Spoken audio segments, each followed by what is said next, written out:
Okay. Hi. Well, let's see. Welcome to another episode of Business and Innovation Q&A. So I seem to have all kinds of questions that have come in here.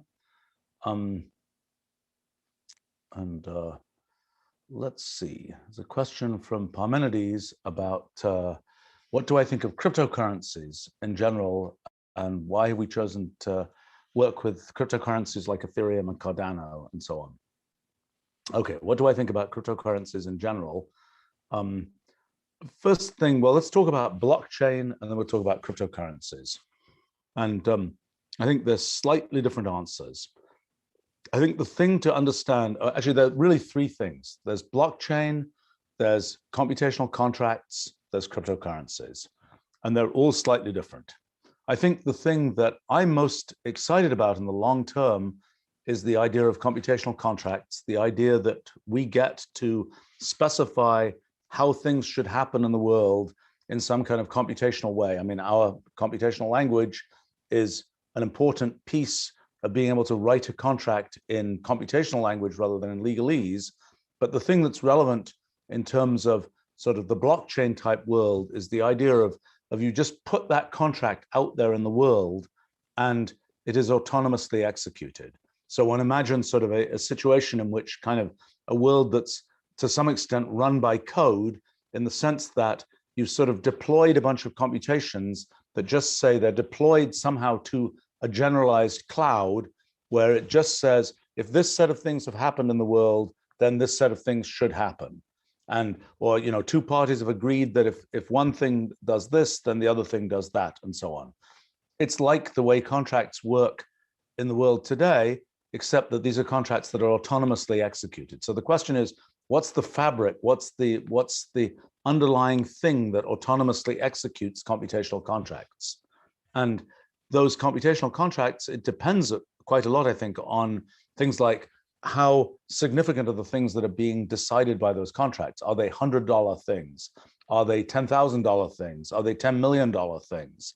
And depending on the scale of importance, which can be somewhat parameterized by money, I think one has somewhat different situations involved. So if they're $100 contracts, then we got to make absolutely sure that this contract was correctly executed and nobody cheated on anything.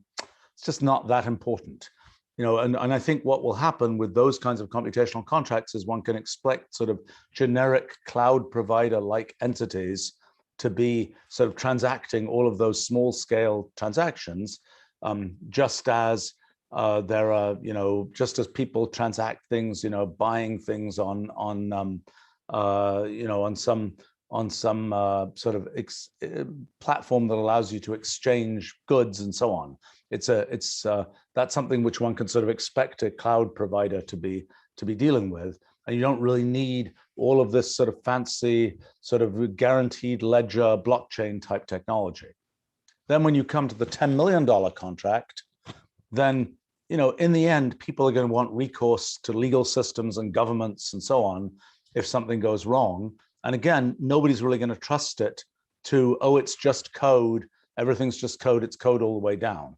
There's going to be a desire for at least for contracts, for there to be some kind of plugging into some sort of framework that has the sort of solidity of what one hopes for in legal systems and so on.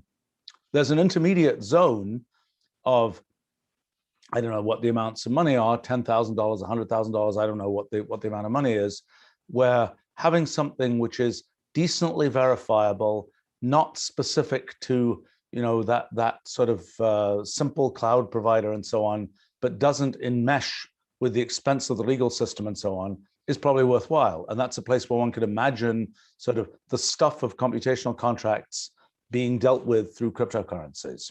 So that's one answer to sort of what, there's sort of if there's lots of economic activity that's happening through computational contracts. And the interesting thing about computational contracts, first of all, there's expressing the kinds of things we normally express in legal documents in computational form. That's one interesting thing. The other interesting thing is the autonomous execution of those things. And that's kind of another medium for computing. Just as we have the medium of, it's on your computer, you type something in, you get an output. That's one sort of mechanism for computing. Another mechanism of computing is more like, the clouds and APIs type mechanism of, and this kind of autonomous execution of contracts is kind of another mechanism for computing. It has all kinds of other interesting issues associated with it. And I think that so then there's kind of the whole question of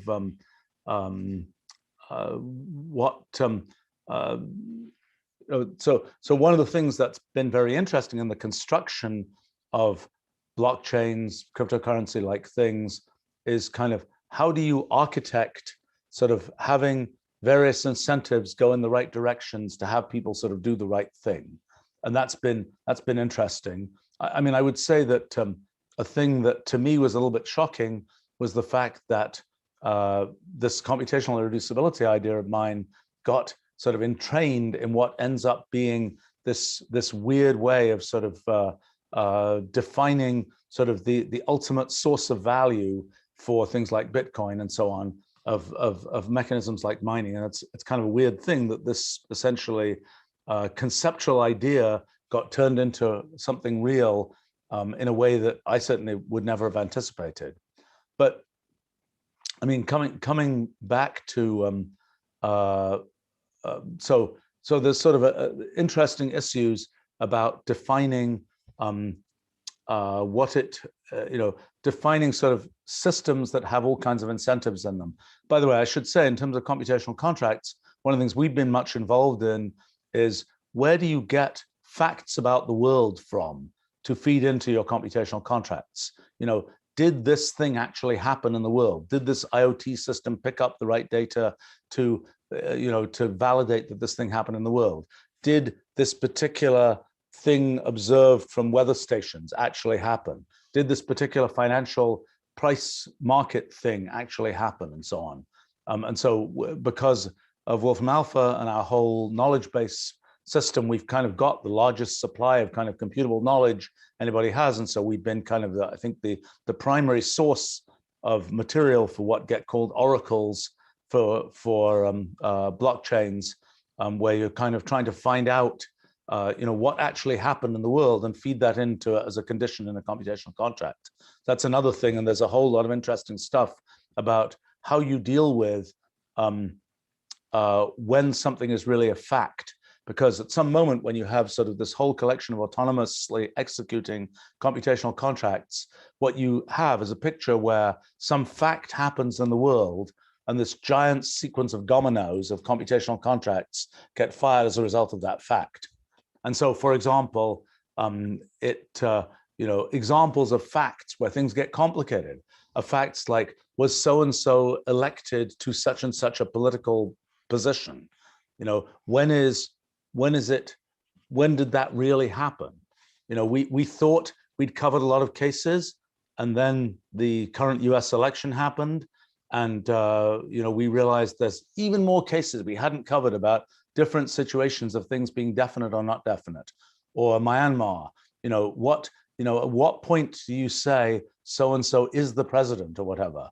And there are all kinds of issues about that. And one of the things that's quite an interesting problem is how you make a system where you can expect other people to have contracts that rely on your system, and where at least we can say, look, we may have got it wrong, but we didn't do anything. There's no corruption here. It's like we tried our best, and we might have been stupid, but we can provide something where we are saying, we're doing something where we're not influenced by anything in the outside world. We're just trying to measure what happened in the world to the best of our ability. And so it's sort of an interesting problem of how you build that kind of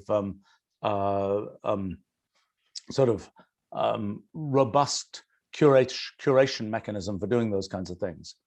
But well, there's other issues here. I mean, for example, with blockchain, one of the issues is the fact that when you are trying to centralize sort of the ledger of what happened, what transactions happen in the world, that's something which one doesn't know how to do efficiently. In the end, all of those thousands of different people who have copies of all these different blockchains are ending up getting all of that data has to be copied. Consensus has to be achieved for whether this transaction was valid, et cetera, et cetera, et cetera.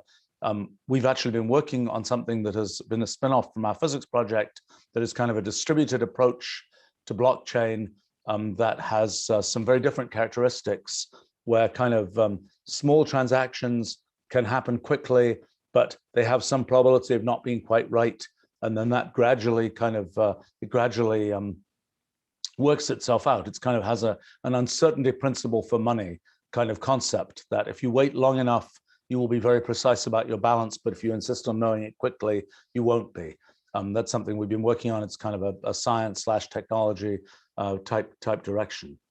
Now, you ask about cryptocurrencies. I mean, obviously, in reality, cryptocurrencies are mostly just things of themselves. They're mostly, one could call them, elements of speculation. One could say this is sort of a store of value that is valuable because people believe it's valuable, and it's and that's that is a and so one of the questions is, what is the underlying thing that can make something be considered to have a sort of solid economic value? And I have to say, I've been changing my mind slightly about this question.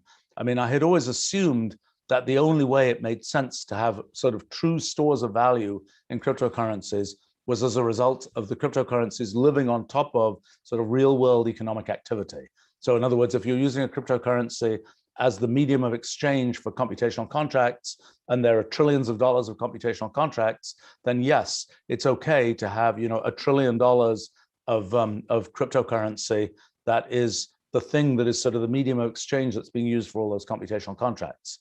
But the question is it okay to have a free floating sort of store of value that is disconnected from economic activity? And I think the thing I've realized recently is actually some things from our efforts in science kind of might suggest that that's more okay than you think.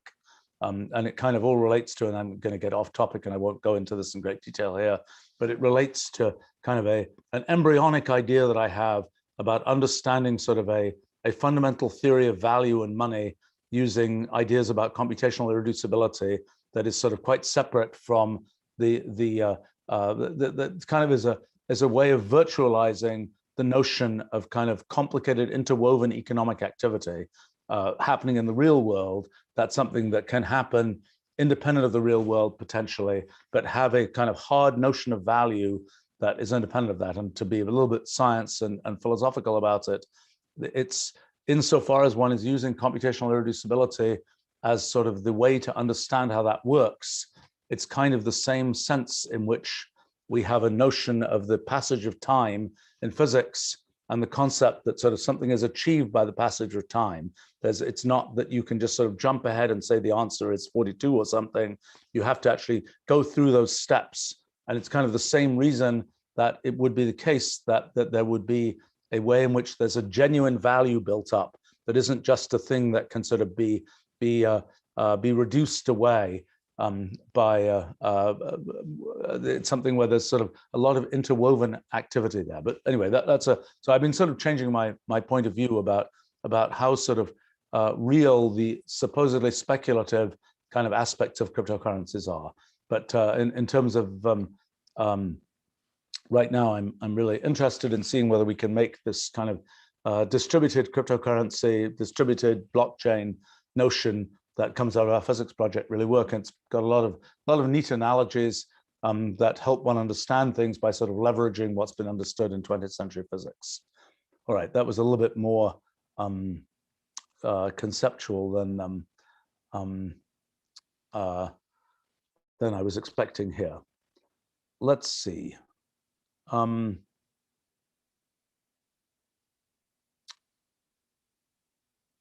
There's a question here which really is out of place for this thing, but is easy to answer, from Udesio asking, have I ever met Steve Wozniak? The answer is yes. I don't know him well, but I've certainly met him. Okay, let's see.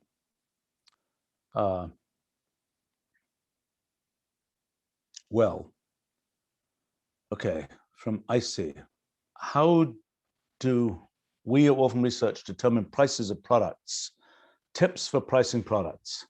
Pricing is complicated. I mean, for products like ours, where there are many, many variations in how they're sold, you know, people with complicated networks that go across multiple countries and they're buying, you know, a license that's supposed to cover this set of people and et cetera, et cetera, et cetera, things with different capabilities and so on. We actually have ended up developing a pricing engine that's written in Wolfram language that basically is like a computational contract. It basically has the set of policies specified as pieces of Wolfram language code. And then when there's a particular circumstance, then it is able to determine pricing. And what we've been able to do there is, because we have a sort of computational contract that describes these pricing models, we're able to ask questions like, you know, can you buy more and spend less? Or can you, you know, does the pricing function have the right properties? Or does it have, it's like a quality assurance for the pricing function. And that's been an interesting thing to kind of prove correctness, that there aren't pathologies of certain kinds in pricing. But that's sort of on the more complicated end. On the simpler end of, I've got a product and roughly how much should I charge for it? It's a complicated question. I'm not sure I doubt that we've got the right answer to that. Our pricing is, as much as anything, determined by the desire to have consistency over very long periods of time. And so our pricing today is pretty much consistent with the pricing that we had 33 years ago when we first introduced our first product, when we first introduced Mathematica 1.0 and so on. And to me, and perhaps I'm old-fashioned and silly about this, but to me, I think it's very important to, you know, we're interested in providing a long-term product with long-term users and people who we can expect to make use of our product over the course of many decades. And to me, it's important to have consistency and predictability in how things will be priced. And so in a sense, we are dealing with a legacy that goes back a long way in terms of the way that pricing is set up. As we build new products, we get to do different things. Like Wolfram Alpha, the primary website is free. And there's, you know, pricing for various kinds of upsell things from the website.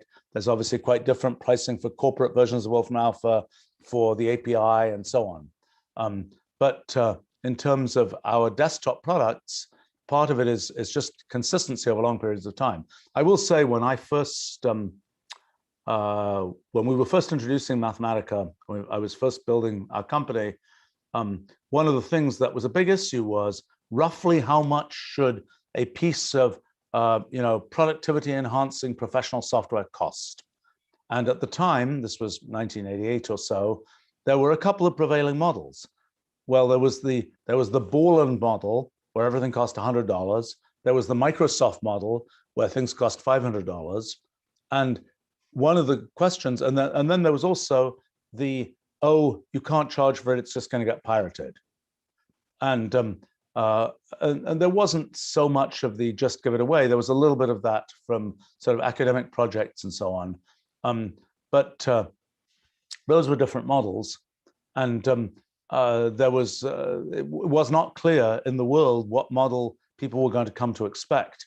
And I pretty much knew that if we had to charge at the time only $100 for our products, we couldn't make the business actually work.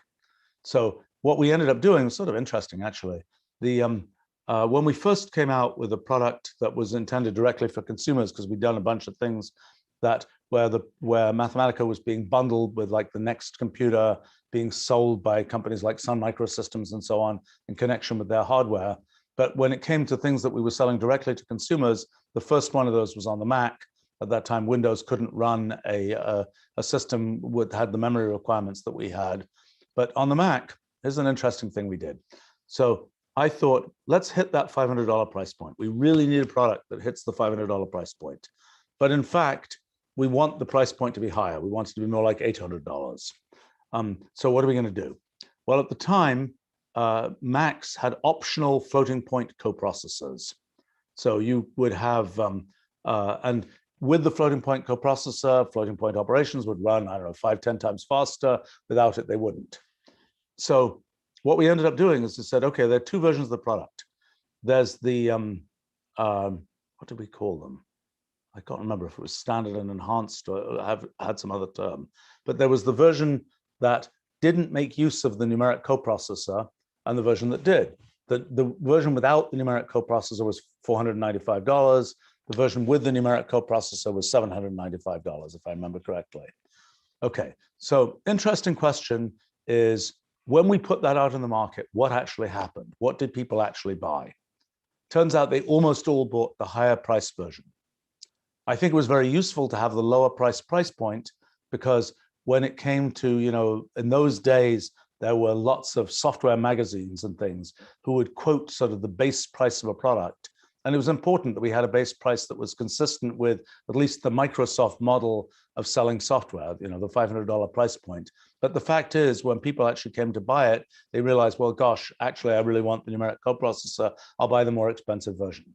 So that was a successful thing. We also had another issue at that time, which was that our product would run on computers that cost anywhere from a few $1,000s to tens of millions of dollars. And to me, it seemed wrong to be selling a piece of software that was going to run on a $10 million supercomputer for the same amount of money that you sold a piece of software that was going to run on somebody's PC that cost, I don't know, $1,500 or something at the time. And so we had a whole elaborate scheme of having pricing that depended on the price of the base computer. It was okay. It wasn't particularly successful, I would say. And it ended up with some pricing anomalies that, for example, some of the companies that made those computers, they were always like, just make your software, be really, really cheap on our computers, because obviously it sells more computers. I mean, this is part of the story of that often happens, particularly when there are multiple companies and parties involved in distributing and using things and so on, is people are always like, no, the value's where I am. It's like, oh, make all the software free, we'll make our money selling books. Or make all the software free, but don't make it too easy to use, we'll make our money providing service. Or, just everybody use the software. Oh, there are patents on this software. You have to license the patents if you actually want to use it. So, there are these different places where you can kind of shift value around. For myself, I've been very keen on keeping things as straightforward as possible and trying to make sure that the things we sell are as aligned as possible in terms of who spends money on them is as aligned as possible with the people who are getting value from them. I mean, when you have that theory, you don't have issues like, oh, we'll make our website free, but we're going to take the data from all the consumers and we're going to sell it to advertisers and we're going to do all these weird things. And we have a lot of concern because how do we trade off this issue about supporting our advertisers versus this issue about providing something that's good enough for our users and so on. You kind of don't have those issues if you keep it simple and basically make money by getting that money from the people for whom you are directly providing value. It doesn't always, that alignment is often not quite perfect because of the way distribution channels and things like that work. But at least my theory of things has been to try and keep that alignment. Now, there are many cases where you probably can't keep that alignment, and there are plenty of businesses that have been unbelievably successful without that kind of alignment. Just not been my particular way of doing these kinds of things. So there's a question here. Icy is saying cryptocurrency is living on top of the demand that ransomware generates. Oh gosh, let's hope not. Let's hope that that's not a significant part of the world of cryptocurrencies. I don't think it is, but I don't know for sure. Joe is asking, what are the biggest obstacles to using smart contracts in day-to-day transactions? I just think the infrastructure hasn't really been built out. I think that having a good language in which to express contracts is important. We've gone a good distance with Wolfram language in that we haven't completely closed all the loops there of being able, a couple of years ago, we had the project of taking some standard contracts and just translating them into computational language. We didn't end up doing that at the time, but eventually that should be done. And eventually what will happen is contracts which already have kind of boilerplate sections that people mix and match. But eventually, the IP of those sections will be things that law firms produce, and people say, oh yeah, I want this subroutine, effectively, this piece of code that represents, somebody says something like, oh, I don't know, this some PR firm has some contract that says they'll promote things in this and that way. Okay, there'll be some piece of code that basically goes to check, did that promotion happen? How successful was it? Whatever else. And that will become sort of a module that you can then mix and match into other computational contracts, or other kinds of things. Did this person get this degree from this school? How do you check that? Well, you connect to some API, you look at validate this, you do that. Or cases which people already know quite well, the kind of know your customer rules. Is this a live person who really is the person they say they are? All those kinds of things. Those become sort of modules that you plug into computational contracts. And then one can expect, and there are already some people doing some pieces of this, that there are sort of boilerplate complete contracts, some escrow contract, some contract to do, I don't know, one that we were using as an example was a snow plowing contract. That one will have these kinds of contracts sort of available off the shelf. And then it's like when people say, I want to set up a snow plowing contract with somebody. Okay, fine. There's this computational contract. People plug themselves into it. Great. You press go. It's put out there in the blockchain cloud, so to speak. And then it's like when it snows, this if this person comes and plows the parking lot or something, then they get paid, $50 or whatever, 100, whatever it costs. I don't know how much it costs, but and that's kind of the idea. So I think that those are practical things. I think that the sort of blockchain confirmation is not the most important thing. I think the most important thing is this whole ecosystem of setting up, how do you write a contract? How do you plug in pieces of contracts? How do you have a marketplace for pieces of contracts? How do you have a standardized way of getting these contracts executed, particularly when they're for fairly small amounts of money? And then later on, how do you plug that into blockchain? How do you plug that into legal systems? I know because we've interacted with a bunch of countries and municipalities of various kinds that are interested in, can they become the venue for kind of computational contracts? When somebody has set up a computational contract and the whole thing blows up horribly, is it governed by the laws of Singapore or something? And is it or is it by the, is the venue New York State, or is the venue some other place? And there's sort of a desire to set things up so that there can be sort of a good way to set it up so that sort of you can have these things sit on top of some existing legal structure. So if things go horribly, horribly wrong, you have some recourse there. So as I say, I think that it will be nice if there's sort of fast blockchain, distributed blockchain type technology, and if it's possible to kind of settle transactions efficiently. But the fact is, the existing ways of doing that, whatever it is, the Swift network or whatever these things are, they're really very efficient. I mean, they may be they may seem very primitive in terms of their underlying technology. They're probably still running on mainframe computers that have been, had no downtime for 50 years and things like this.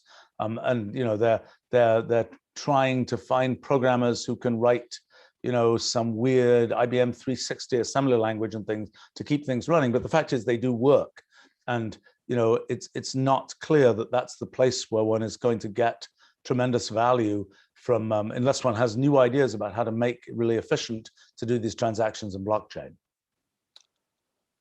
Let's see. The question here from Udesio: who taught me first about running a software company? Who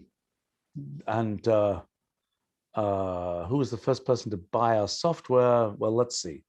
Okay, so how did I learn to do stuff with companies? I was sort of backed into starting my first company. I was a kind of a very young professor type at Caltech, and I was developed this big piece of software, and I kind of had this original idea of, oh, let's distribute it through the university somehow, and that didn't turn out to be a sensible idea. And it was kind of like, well, you should just start your own company. So I did, and that was in 1981, 1981, somewhere around then. And I was 21 years old. As I say, I kind of got backed into doing this, and I kind of learnt on the job, so to speak. And my first instincts had to do with bringing in other people to kind of run the business side of the business and so on. And that turned out to be not a very good idea. So my first sort of experience was sort of being the founder, but not CEO of my first company, watching sort of what happened, and being involved in lots of decision making, and seeing the fact that, yeah, what seemed like common sense to me actually did make sense, even though somebody says, but I went to business school and I learned something different. And it's like, well, that turned out to be wrong. Then in kind of a little bit of additional experience, after I sort of stopped being much involved in my first company, I went back to doing basic science, and I had as a hobby doing strategy advising for technology companies. That was in the early 80s, early to mid 80s. That was extremely educational. I mean, it's sometimes extremely frustrating, because I would say, look, I understand what your company is doing. I understand where you should be going, and you should do this. And the company would do the exact opposite, and it would be a disaster for them. And sometimes the people at the company would come back to me and say afterwards, actually, you were right about that. A pity we didn't listen to you. So that was very educational.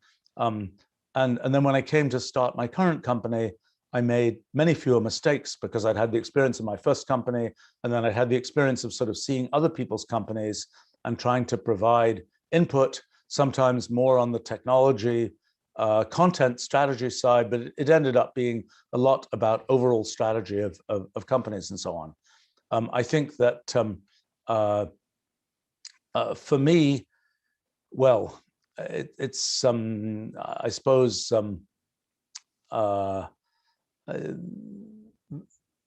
for me, it's always seemed like most of what I've done in business has been kind of common sense. Now, sometimes the frustrating thing is, I know that if I was advising my company from the outside, I would tell me to do something different from what I'm actually doing. And the question is, why am I not doing the different thing? And usually the answer is, because I don't want to. And this is one of the things. And why don't I want to? Because it depends what you're trying to optimize.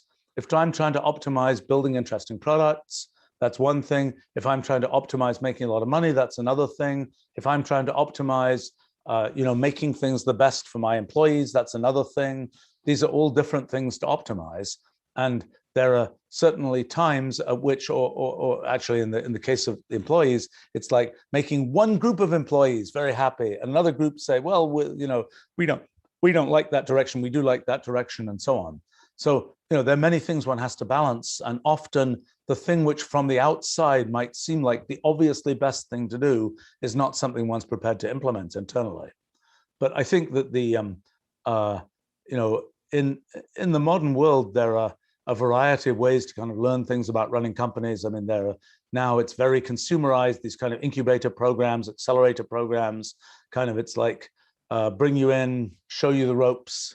I saw the very first of those, Y Combinator, when it was first starting back in the mid-aughts, I guess. But that's now become sort of a pretty production line kind of thing. It probably works fairly well. Business school is sort of solving a different problem.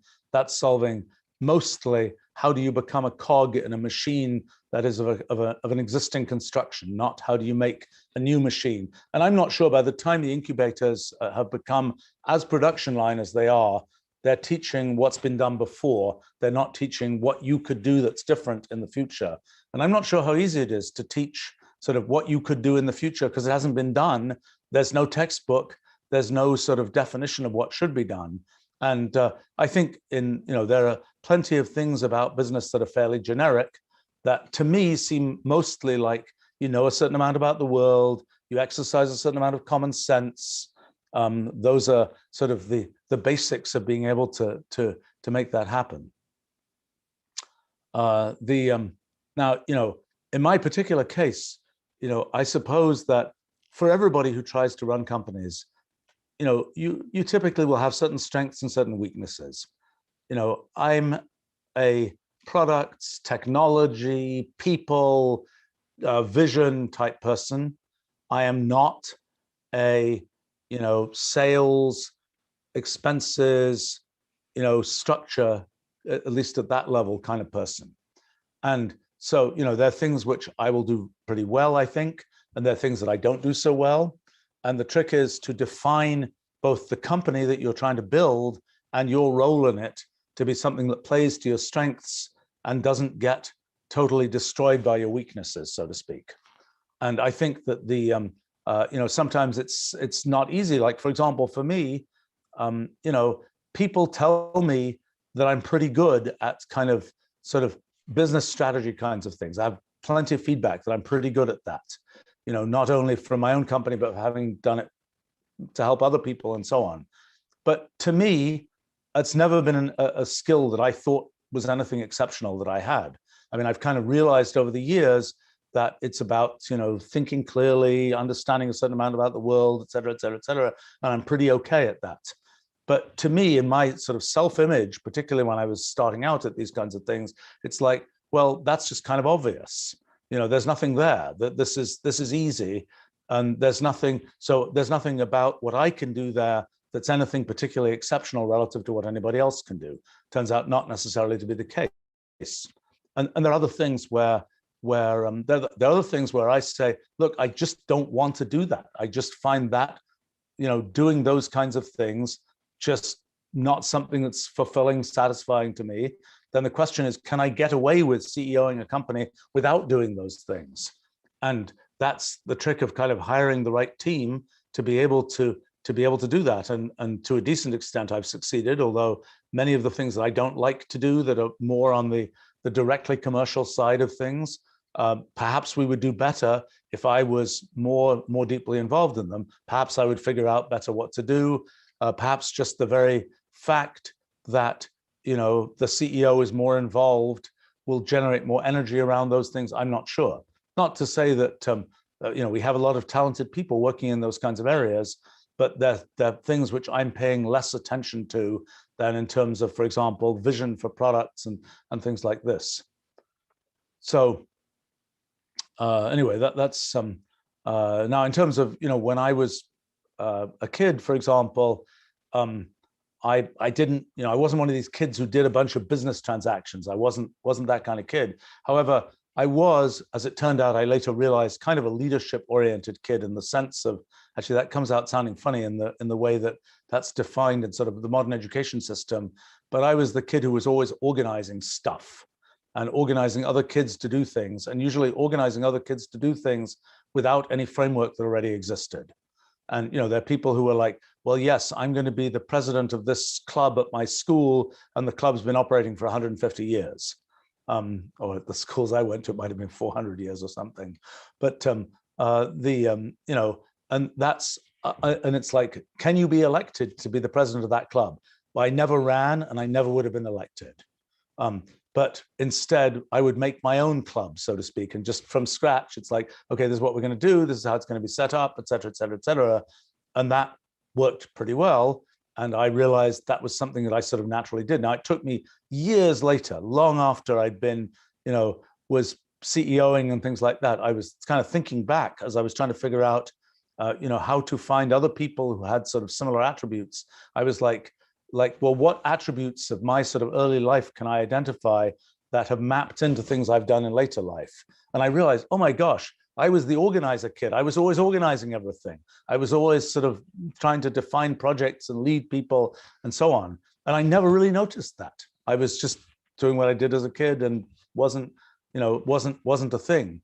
And so sometimes it's quite difficult to identify, at least it has been for me, what it is that one is actually really putting energy into and good at. And another thing for me is I find people interesting, and that's an attribute that's not true of all CEOs. You don't have to find people interesting to be a good CEO. It's for me, it allows us probably to hire a more sort of personality and other diverse pool of talent than we probably otherwise would be, because I find people interesting enough that I'm prepared to deal with very bizarre quirks if the if the value and the productivity is high enough, so to speak. And I think if I were a CEO who was less interested in people, I would just say that person doesn't fit the mold, and I just don't want to deal with that. And the fact that that person has to be handled in this way, which is different from the way this person has to be handled to achieve the most productivity, wouldn't be something I'd be prepared to do. So again, it's kind of like the way that one is set up oneself is the way that determines what one can successfully do in terms of CEOing and so on, and also what one should expect to set up in terms of the kind of company one has. So there's a question from Atori here. Is it more difficult to start a new company and make it big, or enter a big company and climb the hierarchy? Depends who you are. For me, it's vastly easier to start my own thing and build it than it would be to fit into somebody else's thing. I mean, I would rate myself as an extremely poor employee.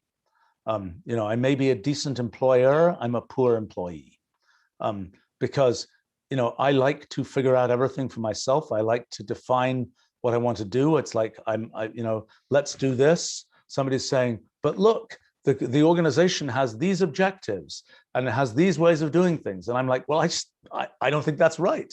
I have a better idea. Turns out that isn't what you need if you want to operate in an already existing machine where there are many cogs already turning, and you have to kind of fit into that. Now, in my own company, I made a big effort to make it possible for a certain range of kinds of people to be able to introduce ideas and have those actually work in the organization. And but it's in our company, I suppose that we have a machine that has various pieces that are pretty well oiled, and we like to set things up so that it's possible to have innovation sit on top of the sort of well-oiled machine. There are many companies, most companies, I would say even the most successful companies, are pretty much the whole thing is a giant well-oiled machine. And it's not the case that when a company wants to innovate, it's usually a particularly big company, it's often a separate branch. It's very difficult to get the innovation to happen. It's very difficult to have the special projects group, the innovation team. And even when you have it, you might say, okay, we're going to spend X amount of money on the innovation team. We're going to hire them. We're going to make a blank research or something that is the innovation group of such and such a big company. Well, even when you do that, you might hire good people, you might put in a lot of money, et cetera, et cetera, et cetera. Then when you've got this amazing innovation, how do you feed it back to the main company? What actually happens? There's a whole complicated process of taking all the great stuff that was invented and actually feeding it to the company. And that's because the company is this well-oiled machine that is doing what it does. And by being a well-oiled machine, that's the way it's successful as a company. It's because it knows there is this, if we turn this cog in this way, customers are going to buy this thing, we're going to make we're going to have a process for making money. And if you say, well, actually that cog, you should change out that cog, you should change it to a different size, you should put this other thing in here. People who run that organization will say, that's not a good idea. We've got this flow, we've got hundreds of millions of dollars flowing through this particular sequence of cogs. What do you mean you want to change that sequence of cogs? No, we don't want to do that. There's the risk of disrupting our multi-$100 million cash flow there is vastly, the fact that you say, well, I could make it $1 billion cash flow. It's like, we don't want to do that. We've got this well-oiled machine, and as managers of that machine, this is how we want to do it. It also is the case that, different companies have different cultures and have different kinds of things that make people successful in them. I mean, for me, I've tried to sort of organize our company so attributes that I think are very productive and so on, thinking well, being innovative, being able to actually produce things and deliver things, those kinds of things, those have high value. In our company, kind of internal politics has very low value. It has sort of the goal of the organization in some ways is to make it have negative value. And to make it be the case that, for us, it's like we've got all these people producing things and that's all good. In other companies, a lot of how you sort of work within all these cogs, interlocking cogs and so on, is by internal corporate politics, is by, oh, well, if I can get my manager to think what I'm doing is really good, then that's what I need. It doesn't matter whether what I'm doing is actually making money for the company or is actually doing something that is strategically good for the company. What matters is that my manager thinks it's good. And companies often put in place all these metrics of, are you achieving these particular things? Is this group achieving, increasing the number of eyeballs that are looking at this website? Is it doing this or that? I mean, I sometimes hear about these objectives that go horribly, horribly wrong. Like one company that will remain nameless, they had an objective where people were somehow getting ahead if they sort of did more R&D, which was measured by did they use more computer time. This did not end well. This was a lot of meaningless jobs, churning on computers and things. But you can set up. It's a very tricky thing setting up if you're going to be sort of a metrics-driven organization rather than more of a person-by-person driven organization in terms of how you think about how well people have done. It's a very complicated thing to set up those metrics correctly so you actually achieve what you want to achieve and you don't have some horrible unintended consequence. Sometimes, it's easier when the primary objectives are purely commercial and you end up getting to set sort of money objectives and so on. I think, so I mean, my answer is, in terms of starting a company or climbing in an existing company, it really depends on your personality. And, there are people for whom, like when you start a company and you're CEOing it, in the end, you have to make the decisions. You have to, if you get it wrong, well, you get it wrong and it's all upsetting and so on. There are people for whom that's incredibly traumatic. It's like, oh my gosh, I've actually got to make the decision. What if I get it wrong? Then something terrible might happen, et cetera, et cetera, et cetera. And it's very nerve-wracking. There's also, if you're in a big organization, there's like, how can I get this group of people to agree to this thing? Oh, if I could persuade so-and-so and I persuade so-and-so, and then can I get all these sort of dominoes to line up and get people to do things? Okay, but on the other hand, in the end, I'm in this giant, I have this giant safety net, and so long as I kind of basically do my job, it's all going to be okay for me. Well, for somebody like me personally, that second scenario is vastly more stressful than the first scenario. I'm much happier just saying, yep, okay, the buck stops with me. I'll make some decision. I'll get it right, I hope, most of the time. If I get it wrong, I get it wrong. On I go. It's like I don't have stress associated with that. On the other hand, in the other case where it's like, can I get this set of people? Can I figure out how to get so-and-so and so-and-so to do this and that and the other? It drives me crazy. It's very, very frustrating to me. I find it, I personally find it very unfulfilling because I feel like I haven't really achieved anything at the end of the day. Oh yeah, I got this group of people to agree to it, but so what? So that for me is a very bad scenario, which is one of the reasons I say I'm a bad employee, so to speak. I would be a bad employee. But it really depends on people's personality, because other people are like, that sounds like a much better thing to me than being really responsible, where, gosh, if I make a mistake, it can affect a lot of other people. It can be a disaster, et cetera, et cetera, et cetera. So it depends on one's personality. And I think it also depends on the companies one picks, because there's some companies where sort of there's a particular way of getting ahead that's all about kind of marketing yourself. There's companies where getting ahead is all about actually producing, working very hard and producing the best stuff. There are cases where, it's like if you say the smart thing by being smart, you can get ahead, and it's not about putting in all the hours of work.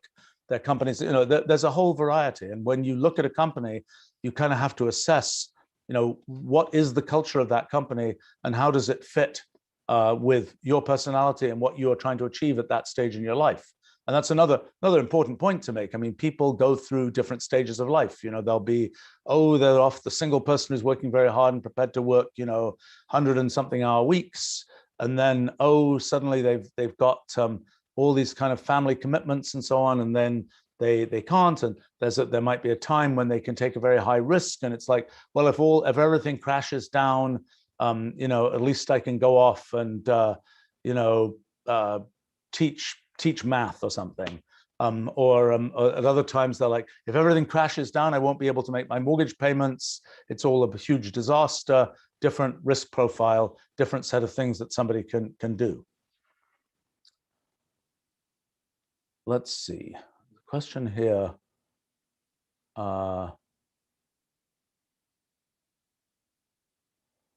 Question from Masters: how important do you think advanced education like a PhD is in starting a company? Do you think it's necessary if you're interested in a high-tech industry like quantum computers, synthetic biology, and so on? I think PhD-ness is pretty irrelevant to starting companies. I think one of the things I always find amusing is, I happened to get my PhD when I was pretty young, and there's sort of a question in different settings. Do people call you doctor, Mr., professor? And one of the things I noticed at some point is, if I'm in something which is basically a business meeting and somebody refers to me as professor, I know this meeting is a disaster. It's like nobody's thinking about business. They're thinking, oh, there's some kind of, intellectualoid, something or other. This isn't a business discussion. So, that's a case where sort of the fancy academic credentials are sort of almost a negative there. I would say in terms of what you learn from getting a PhD, it's really pretty irrelevant to starting companies. I would say that if you are starting a company that is a very R&D oriented company, and you're going to, for example, raise money on the basis of sort of the credibility of the things you're doing, you have to work. I don't know whether you really have to work harder if you don't have a PhD than if you do. I think you have to work equally hard. I think that in both cases, it's like, I've got this real thing. I know what I'm doing. I'm capable of doing things, et cetera, et cetera, et cetera. Now, maybe, maybe in cases like that, there's a certain degree of networking, like the people you're going to raise money from, they're going to ask so-and-so over here, who's somebody who's working in this field, does this person know what they're talking about? And that the so-and-so they asked might have been your advisor if you'd got a PhD, but they might also be somebody who you just know, and they know your work, and they know that it makes sense and it's all good. So, a lot of the process of getting a PhD, of, you do a big research project and then you write a paper about it, basically, you write a dissertation about it. That particular process has very little to do with what's involved in starting a company. I mean, the project that you will do that will launch your company is very unlikely to be aligned with the kind of thing you would do to write a PhD thesis. The dissertation that you write to get your PhD is very unlikely to be aligned with the fundraising or marketing document for your products. In fact, almost humorously different, probably in most cases. So I would say that that's if you're interested in starting companies, it's not really a thing. I mean, it's something where and I'm sure if you look at the CEOs of your average synthetic biology or quantum computing company, I think you'll find a distribution of people who have fancy higher education versus people who are like, I'm way too impatient for that. I just got to college and I have this great idea about synthetic biology and I got to start a company and I can raise money around it and so on. I think you'll find a diversity of levels there. And I don't think it'll be much correlated with the success of the company. The question here, there's a question I can answer very easily from RBS. Did you write your first piece of software in assembly language on a 386? No, I wrote my first software in the assembly language of a bizarre British computer called an Elliott Marconi 903C, which was a computer the size of a very large desk programmed with paper tape and with in a piece of typical British innovation. I say that in a very kind of friendly way. It had 18-bit words, just to be different. Okay, so there's a question here about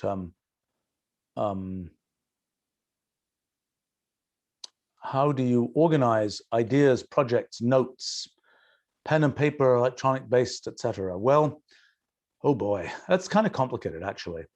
I've been through about 5 generations of computer file system in my life. So, and probably roughly once a decade, actually. I will kind of refactor the way that I'm organizing my my computer file system. And what's important to me is that pretty much everything I think about doing has some kind of place where I can put the things that are the proto ideas associated with that thing. And so, you know, often there'll be projects that I think about doing for decades, actually, before I end up doing them. And to me, it's quite important to be able to sort of file things in a place where I can find them. That's a non-trivial thing to achieve over the course of many decades, and I haven't been always completely successful in that. But for example, right now, I will have a top-level directory that has, oh, I don't know, is a big area of notes about product design, product design like language design and things like that. That's one big bucket. And sort of everything I do along those lines, a lot of live streams that I do and things where I'm sort of writing files which will go into that bucket of stuff. And if I have some, so there's that kind of thing. There's things where I'm writing essays, blog posts, and so on. A lot of things that I write about there. That's another categorization of kind of thing where there's another sort of known output. There are some other things about product strategy and so on where I have another kind of bucket of potential outputs. But for me, it's always important to have a kind of a class of outputs, and then I know what I'm, where I'm putting things in that class of outputs, and to try to generally I like to have bigger buckets rather than smaller ones, because the worst thing, this happened to me years ago. I had this idea that, I had all these paper files long time ago. And I thought, I'm going to be very clever. I'm going to have this very sophisticated filing system, and I'm going to put all these papers, these little microscopic files and so on and so on. Well, then years go by, and I'm trying to find some paper about something. And it's like, well, what file did I put it in? Did I have some clever idea that this might relate to this? And so it had this very abstract name that was that, and so on and so on and so on. That was I could just never find it. I would go through everything, thousands and thousands of papers to try and find this one. What I realized is the bigger the buckets, the more likely it is that I'll be able to find something, because the fact is the number of times I'm retrieving things is not very large. So for me, it's like then, if it's something that vaguely relates to, I don't know, molecular computing, it's a big bucket. I put everything vaguely related to that in the same bucket. I've been doing it for years. When I get interested in that topic, I'll go through and I'll take the 2 hours necessary to go through everything in that bucket and see what I had and try and sort of organize it, ready to actually start doing things on it. I suppose another thing for me is, for me, it's a little unfair to ask me how I organize things, because, I run a company that has a big project management team. And in a sense, it's kind of a cheat when I say, I just organize things, it's really easy. It's really easy because there's a group of very capable people whose whole job is to organize projects. And so for me, certain kinds of ideas that I have, I'll send them to this internal list. We have mailing lists. There's a team T- mailing list or an L- mailing list for a list. We have these different categories of mailing lists for different kinds of things. So if it's an idea related to, I don't know, something about, user assistance, I'll send it to the particular team that is associated with user assistance. And then it will be picked up by the project manager in that team. And then it will come up in a review meeting that, and then I'll get to explain, what do you mean by that piece of email? The monthly review meeting will contain that as an item on the agenda, and then I'll get to go through it and so on. So it's a little bit unfair. My case is probably a little bit of a cheat, because, as I say, there's this sort of quite elaborate infrastructure that tries to take the things that I sort of come up with and do something with them. Now, for things where there isn't yet such an infrastructure, that's when I'm really using my own file system and things like that. And I have a bunch of, oh boy, I have a bunch of paper files, and sometimes they're ones where I'll sort of throw an idea on a piece of paper. I have a set of drawers behind my desk where I throw these things, and every few years I'll go through those. And actually, come to think about it, I'm about due to look through that. And then I'll sort of refilter it, and I'll say, where can I now put these ideas? Do I now have a framework into which to put these ideas? They were very undefined at that time. And where do I go and put the ideas? We need to wrap up fairly soon here, but let me try and it's a question here, and the question of whether so most of the time, most of my organization is files on a computer. Some of it is email and email archives. For my most sort of current or most I don't know, maybe things that I'm sort of motivating myself to do, I write them out on pieces of paper because I have this whole process. I invented this like ridiculous in many decades ago. I'll write out each item that I'm supposed to do, and it's very satisfying. I have this whole sort of squiggle that I draw through it. When I've done that item, it's done. And I have another thing, which is sort of a dotted squiggle, which means I'm kind of in the process. It's kind of in process somehow, although it's not really done. And there's a certain sort of satisfaction to being able to take these sheets of paper and realize, okay, everything's crossed out. I can throw this away.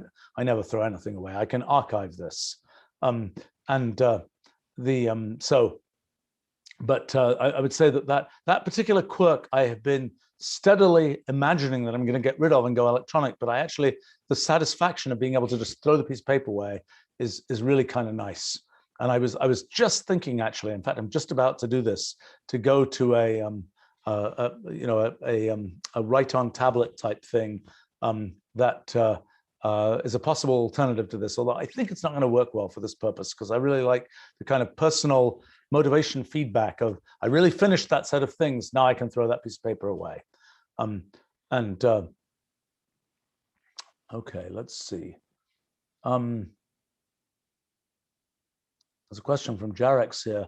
When is the right time to put the books down, bite the bullet, and start a company around your idea? It always seems like we don't know enough to start. I don't know. Some people start too early. Some people start too late. Again, it's mostly for you. Like, how do you know if you're ready to start it? It's kind of, well, I feel like I really have to start this. Okay, then start it. If you don't feel like you're ready to start it, then probably you're not ready to start it. Sometimes people say, I'm ready to start it. And actually they're kind of not, and they scramble a lot, but it's still probably the right decision to try and start it then. I mean, I think that if it's like, can you validate that your idea is a good idea? You can validate it to some extent. But many things I've done, if I'd asked outside people, is this a good idea? They would have said, no, it's not a good idea. It's totally crazy. If I asked myself, is it a good idea? Well, I'm convinced it's a good idea, and I think it has no risk at all. I know it's going to work internally. And then it's like, well, of course I should do this. Now, what I sometimes do in terms of developing new ideas, I mean, I will do a sort of phase, increasingly, I would say, a phase where I'm just sort of trying it out. I've got, let's say, some small group of people working on something. I kind of try it out, put a small investment into it, kind of see what it feels like, and see if we can expose what the issues are, and do that for some number of months or even longer than that, and just sort of get some rough idea of what's going to happen before I kind of make a major commitment and say, this is what the important issues are. So, when we started doing Wolfram Alpha, for example, I did it that way. A small group of people, and I didn't give them a huge amount of direction other than overall things. And it's just like we started off doing things, and then we realized actually a bunch of the things we'd done were kind of in the wrong direction. And there was once one had got a little bit of stuff bubbling around, one could kind of look at what one had and say, this is the bigger picture. Now let's go off and make it in a big way in this direction. Sometimes people, when they're starting companies, and I don't think this is necessarily a good idea, but it's sometimes people have the idea, oh, I'll do some sort of consulting around this area to kind of get the lay of the land. I'm not sure I've ever seen that really work. I think that ends up building a consulting company, not building a product company. So I'm not sure I would recommend that. But yeah, no, I mean, I think it's as much, it's really something that's very hard to tell from the outside when people are sort of ready to do something, and much easier to, like, if you really want to do it, then figure out what does it take to do it. You may say, I can't do it right now because there's some actual blocking issue in the world that prevents me from doing it. Like, to do it, I have to raise some money and I haven't been able to do that. Or to do it, I have to be able to get this particular other person that I want to work with, and they can't work on it until they finish their, school, this, that, and the other thing. That there are things like that. But I think if you take those out, it's like when you feel you should do it, then that's probably a good sign you should do it. Let's see, a question from Jonathan here. How much knowledge, understanding of economics and finance is needed to start a company, and particularly in science and technology? Not much, speaking from my own experience. I mean, look, I wouldn't, if you'd put in front of me a P&L, profit and loss statement, or something like this, when I first started a company, I wouldn't have known it from a hole in the ground. I mean, after a very short amount of time, you learn to read those things. And again, it's pretty commonsensical, particularly if you are, if you're somebody for whom, numbers don't mean anything, so to speak, then maybe it's a different issue. But if you're a kind of a techie oriented person where you're kind of used to looking at, oh, here's a big table of numbers. Let's look at the change from this one to this one. Let's look at how this, relates to this and so on. That stuff is not that difficult. I mean, when it comes to things like, oh, how do you incorporate a company? How do you set up the initial payroll? How do you do this? How do you do that? All that stuff is by now very well packaged. And not only well packaged as in you can get services that do it, but also it's like there are people who are like, okay, you hire a person who does this, you hire a person who does that. They're well-defined job categories. It's well understood how to get these things done. And I don't think those are pieces that one needs to have a deep understanding of. In terms of things like economics, and I think you need a common sense understanding of the world. I mean, I've certainly interacted with people in the academic sector, for example, who do not have a common sense understanding of the world, and who believe things like, oh, a typical example would be, this is a real example, by the way. It's like, if you want to make 10% more money, why don't you just charge 10% more for your product? Okay. And, that was from a long time ago. A person who was a decently successful academic who profoundly believed that that was a correct analysis. Okay. Now, if you profoundly believe that's the correct analysis, you're probably not clued enough to be able to start a company. But needless to say, obviously, if you charge 10% more, fewer people will tend to buy your product. And there's some complicated, curve that nobody ever knows in advance. Actually, a really surprising thing to me is sometimes we've done experiments where we've had widely different prices for things, and we end up making more or less the same amount of money. The product of the number of people who buy and the price is more or less constant, which I completely don't understand and don't really trust. But it's happened to us a number of times, very surprisingly. But in any case, so you need some sort of common sense understanding of these kinds of things. But I don't think that you need I hope you don't need a really sophisticated understanding of economics, because I feel like even though I picked up a certain amount over the years, I wouldn't, would I be able to pass an economics 101 class?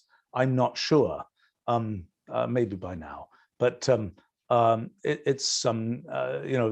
things are not things you really need to understand. I think a little bit of understanding of the legal kinds of things is useful, not so much knowing a little bit about sort of what it means to what contracts typically look like, and what's worth paying attention to and what's not worth paying attention to. Is it worth reading all the things at the end of the contract that talk about the fact that the headings of the sections may not, are just for identification and don't necessarily communicate information? That was obviously added because one day somebody litigated something because the section said, pet care, and then in the interior it didn't have anything about pets, but somebody said that really was a pet care section. And then, people said, no, you've got to put in this section at this boilerplate at the end of the contract saying, the headings are just, what does it say? I can't even remember what it says. I'm sure I've seen them a zillion times and I don't even remember them anymore. But, the what's important and what's not important, and the kind of, other kinds of things are more things about, look, the what's likely to happen if you set something up in this or that way. That's a really important thing to be able to predict. Like if I have, random example, let's say you're bringing in 5 people and they all have pretty much comparable experience, but one of them wants to be paid twice as much as the others, okay? And you can't get that one unless you pay them twice as much, okay? Should you do that? Should you not do that? Well, you shouldn't do it. It will not end well. Something will go wrong, even though those people, even though they've all promised they're not going to tell anybody else how much they're paid, et cetera, et cetera, et cetera, somehow something will go wrong and people will be very upset and the thing will end badly. But, being able to kind of foresee a little bit those kinds of things is important. That's the story there. Okay, last question I'll answer for today. There's a question of, Ben was asking a question referring to something I was talking about earlier about innovation in large companies. Why don't they just fork off an experimental company, try the experimental thing without risking the income? The reason it's hard to do that usually is that you've got a machine running, and that machine, for example, it is distributing a product. But to do the test of the new thing, you would have to distribute the new product through that same chain of distributors. But the risk is you'd have to, if you don't do that, then you don't give the thing a chance. And if you do that, you run the risk of breaking the machine. So it's usually hard to do this thing where you're building something which is sort of in parallel to what you already have, and you're not committing to whether it is going to be, you don't get to use, you need to use parts of the main machine to give that thing a chance. But there's too high a risk in using parts of the main machine. If you build it independent of the main machine, it ends up often, it might start building its own distribution channels. And then it's like, well, then it's really a separate thing. And then it's as if you're starting a company from scratch, not leveraging all the development that's been done in the existing company. Then in fact, the better strategy is don't even try and do it as a spin-off. Just do it as, don't even try and do it in any way associated with the company. Just say, okay, there's a great set of entrepreneurs, big company will invest in them. If they're successful, then one day when they've grown up, the big company might buy that company and it might become some new division of the big company. That's a much more efficient thing and much more likely to succeed. Let me give you an example of why the other thing doesn't succeed. So little innovation unit connected to big company. The little innovation unit is trying to run around. It's trying to do all these things. It's trying to make all these weird deals. It's trying to do all these things. But the big company says, we're the big company. We've got all these rules. We've got all these HR practices. We've got all these ways of doing business. We've got all these ways of guaranteeing that nothing goes wrong. Little innovation thing over here, you're part of the big company. You've got to follow those things. You can't be going off, hiring somebody who doesn't have a PhD for a grade 7 position, whatever it is. You can't do that because you're part of the big company. Well, then the innovation company is like, oh my gosh, we can't do anything. We're competing with these startups out here, which have none of these constraints. We're not getting value from being part of the big company because we're not able to use all its machinery, but we're getting anti-value because we're fed its bureaucracy without being able to get advantage. So that doesn't usually end well. All right, last thing here from Udesio. How did I find the best partners for my company? Did I find it among friends from the university? One of the sad things about my life is I've never really had great sort of standard business partner type partners. I work with a lot of wonderful people, and they do lots of wonderful things, and many of them are very sophisticated and very senior. But in the concept of, oh, it's three people and it's like we're all doing an equal set of things, and somebody's the business person and somebody else is the tech person and so on, and we're all sort of in it together at one level. I've not been in that situation. I would have liked to be, but I've not been in that situation. I think that and when people are in that situation, I see many examples. It's a wonderful thing, and this question of, okay, do you find your friends or do you find people you've just met? There are advantages to both of them. You find your friends, there's some history and you understand each other well.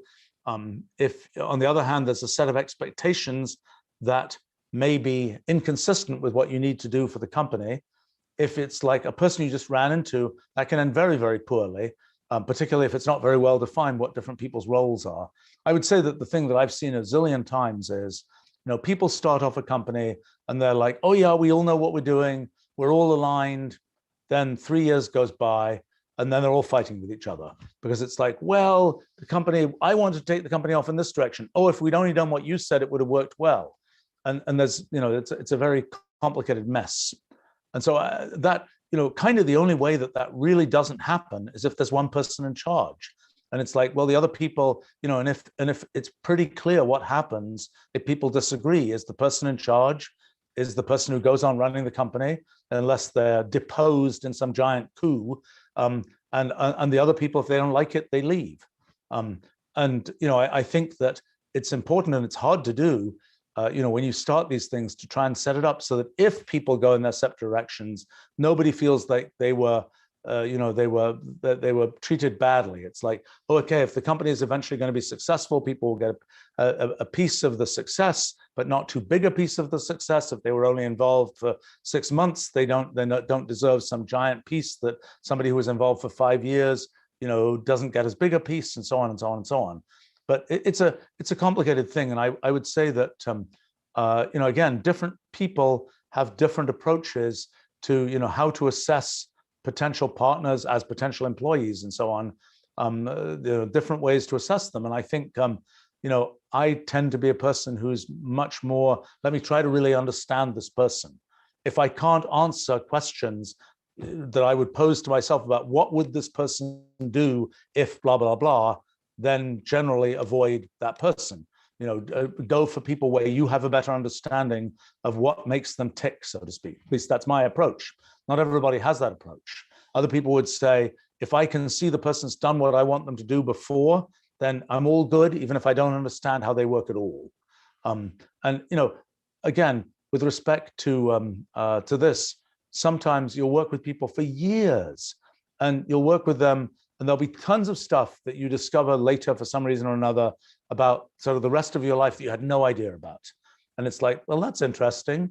It's like, okay, a bit surprising or a bit not surprising or whatever, but it didn't really matter to the things you did with them in a sort of professional setting. And other times it's like, gosh, I wish I'd known that before. That explains these really wacky things that were happening. I wish I'd understood this person a little better. All right, I better wrap up here because I have to do another live stream that is part of my day job here. So, well, thanks for joining me here. Hope you found that interesting. For me, it's always interesting to try to explain myself, so to speak. I think it gradually helps me to understand myself a little better, and to understand the things I'm trying to do a little better. So thank you. Thanks for joining us. See you in